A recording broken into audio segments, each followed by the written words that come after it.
सभी सनातन प्रेमियों को जय माता दी।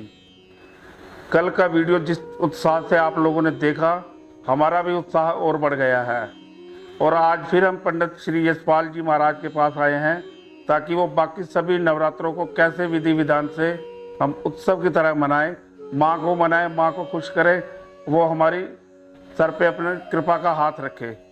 आगे आने वाले वीडियो में हम आपको बताएंगे अष्टमी का क्या महत्व है, नवमी का क्या महत्व है, विजयदशमी का क्या महत्व है और एक और पापम एकादशी आ रही है, वो बड़ी महत्वपूर्ण है, उसके बारे में भी आपको बताएंगे। हम आपको आगे करवा चौथ व्रत की महिमा भी बताएंगे। पंडित जी महाराज अपने मुखारविंद से पूरी कथा आपको विस्तार पूर्वक सुनाएंगे ताकि सभी का उद्धार हो सके। जय माता की। प्रिय दर्शकों, आप हमारा कार्यक्रम नवरात्रों का देख रहे हैं और जिन्होंने हमारा YouTube चैनल सब्सक्राइब नहीं किया है तो कृपया वो ज़रूर कर लें ताकि हर त्योहारों पे जो हमारी वीडियो आने वाली हैं वो आप तक पहुंच सकें और सारी चीज़ों का मुहूर्त, उनकी विधि, वो जो बताई जाती हैं आप तक पहुंच सके। तो इस बारी ये जो हमारा मुख्य उद्देश्य है इस एपिसोड का, वो है नवरात्रों में कैसे कैसे पूजा की जाए और किन मंत्रों का जाप किया जाए।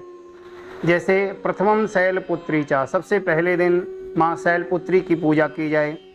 पर्वत की पुत्री हैं माँ, इसीलिए इनको शैलपुत्री कहा गया है। द्वितीयम ब्रह्मचारिणी, दूसरा नवरात्रा ब्रह्मचारिणी का है। इन्होंने इतना कठोर तप किया, इन्होंने अपने आप को ब्रह्मचर्य में बांध करके रखा, तो इसलिए ब्रह्मचारिणी कहलाई है। जो लोग ब्रह्मचारिणी की पूजा करते हैं उनको ब्रह्मचर्य पालन करने में बहुत सहायता मिलती है और ब्रह्म वर्चस्व यानी अंदरूनी ज्ञान की प्राप्ति होती है। तृतीयम चंद्र घंटेति, जो तीसरा स्वरूप माँ भगवती का है वो चंद्र घंटा का है। जैसे कि घंटा लटका रहता है ऐसे ही माँ के मस्तक पर चंद्रमा लटके रहते हैं, तो इसलिए इनको चंद्र घंटा कहा गया है। और जो चंद्र घंटा की पूजा करते हैं उनकी समस्त मनोकामनाएं पूर्ण होती हैं। पांडेति चतुर्थकम, जो चौथा स्वरूप है माँ का वो है कुष्मांडा। एक कुष्मांडा देखा होगा आपने, जैसे पेठे की मिठाई बनती है तो उसी प्रकार पूरे अंडे की भांति पूरा ब्रह्मांड जिसके उदर में है, जिसके पेट में है, उसको कुष्मांडा कहा गया है। और माँ कुष्मांडा की पूजा करने से संतान सुख मिलता है, पारिवारिक सुख मिलता है और कारोबार में बहुत वृद्धि हुआ करती है। इसलिए कुष्मांडा माँ की पूजा जरूर करनी चाहिए। और पंचमम स्कंद माते थी, जो पांचवा स्वरूप है माँ का वो स्कंद माता का है, यानी ममतामयी माँ का स्वरूप है।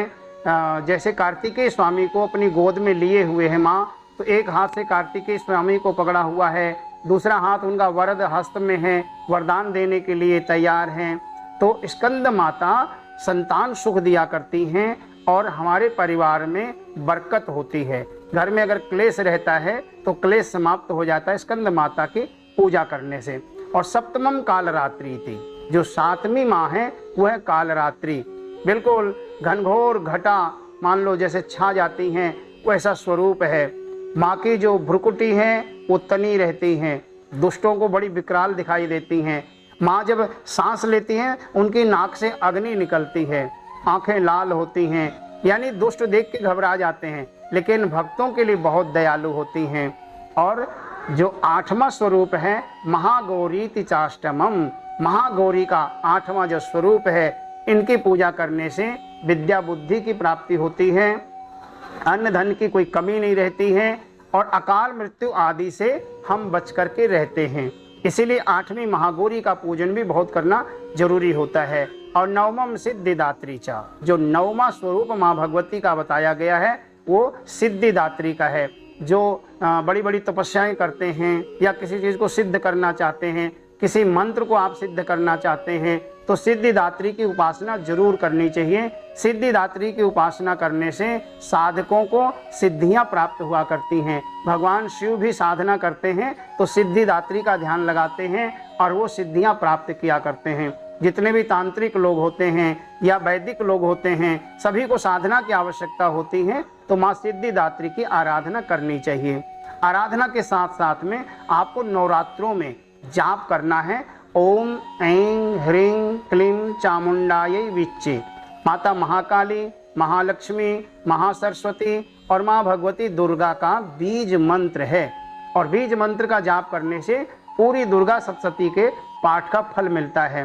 क्योंकि इतनी भाग दौड़ भरी जिंदगी सबकी है, समय ही नहीं है पाठ करने का, क्योंकि 700 श्लोक हैं दुर्गा सप्तशती में।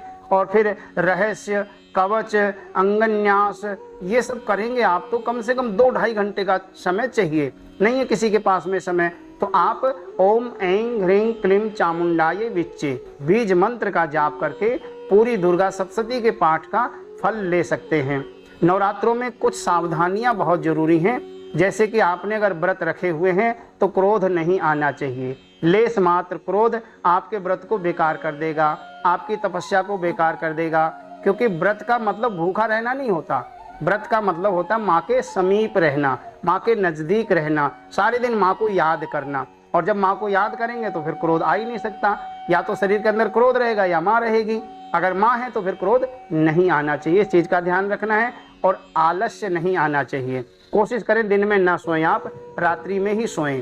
उसके बाद में एक बात का और ध्यान रखना है, लहसुन प्याज आदि घर में बिल्कुल भी ना आए। यदि किसी के यहाँ कोई परिवार में मांस मदिरा आदि का सेवन करते हैं तो उनको पहले से ही आप निवेदन कर लें कि नवरात्रों में ये चीज़ें घर में नहीं आनी चाहिए। तो प्रिय दर्शकों, इन छोटी छोटी बातों का आप ध्यान रखिए, बड़ा अच्छा रहेगा। आगे आने वाली हमारी सारी वीडियो आप तक पहुँचे, उसके लिए आप लोग सब्सक्राइब हमारा चैनल जरूर करें। जय माता की।